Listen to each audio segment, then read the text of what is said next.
Have you ever thought about how disgusting belly buttons are? Like, look at your belly button. Come on, take a little peek. That little belly hole is a pit of monstrous disease, a cocktail of gross, a pudding cup of no thank you. Oh no. See, this just proves it! So in 2012, a scientist did some science snooping of belly buttons, and they found that in 60 belly buttons, they identified a total of like different bacteria, like amounted to 2,368. That means on average, every person has 67 species of monsters swarming in that little belly hole.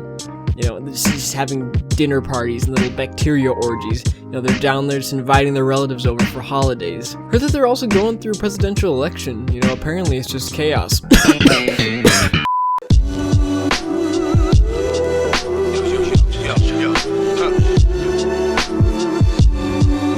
Hey, ItsFringe.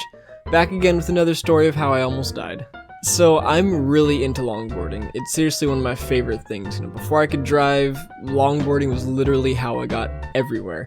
No joke, I'd be longboarding upwards of 20 miles a day. I won't lie. It was some cockamamie bullschnockle, because no matter where I went, I always showed up looking like a soaked piece of one-ply toilet paper. Just small, barely holding itself together, and just all around disgusting and useless. Each summer, I'd go longboard with my main N-word, Josh.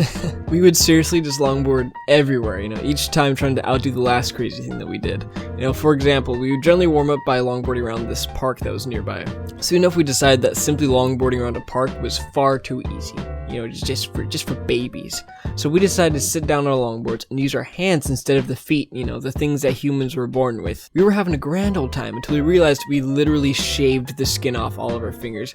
You know, I couldn't touch anything for the rest of the day because it would feel like I was fingering Satan's butthole. Anyways, back to the part of the video that made you sadists click on it to figure out how I almost died. So Josh and I loved bombing hills. Just in case you aren't a bummy skater kid like I am, that means that you just go down a hill as fast as you can. Well, we came to the conclusion that going down a hill on a longboard, you can get to around 35 miles an hour at best in the area that we lived in. So we did the smartest thing that we could think of. We went to the top of the biggest hill we could find, and he got into his car and I held onto his window. You can probably see where this is going. So he drove down the hill going around 45 to 50 miles an hour. You know, it was hella fun at first, I will not lie. You know, he's blaring rock music on stereo, and we're both just screaming and having a good time. You know, soon enough, he accidentally started veering towards the middle of the road. You know, the little sweet spot that has those little reflector lights that divide, you know, from the right and the left lane. Pretty much those lights are cancer when you're going down a road at 50 miles an hour on a father-mucking longboard. I started shouting at him that he needs to veer back the other way because my board was getting too close to the lights. He thought that I was just yelling and having a good time, so he just smiles at me and is like, "Woo, yeah!" In my head, I just think, rest in peace, Fringe. Your time's up. My board hits one of the lights on the road and shoots out from under me. All this happens in probably around 3 seconds, just keep that in mind.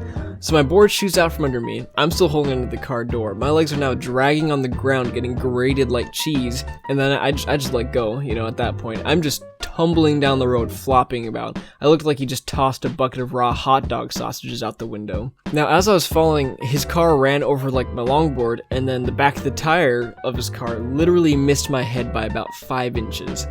You know, my head seriously was almost mushed to the consistency of a raw pancake. He slammed on his brakes and got out of his car looking at my limp body on the ground. You know, he honestly thought he had killed me, because when he ran over my longboard, it sounded like he straight up ran me over. So he's run up to me like, you know, he killed his fellow N-word. My adrenaline was hella still pumping, so I got up like super fast, and I was like, holy crap, I'm totally fine, I'm not even bleeding, yo, that was crazy. And he's like, no, dude, you need to just look at your body.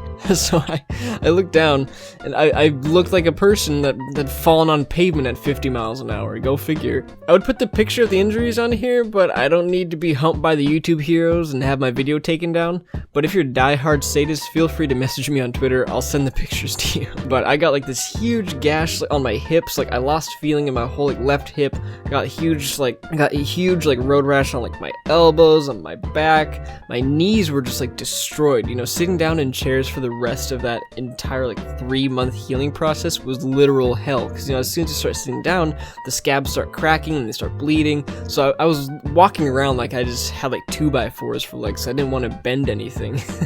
Alright guys, thanks for watching. If you like what you saw and you want to see more, make sure to hit that subscribe button down below and smash this video with a like.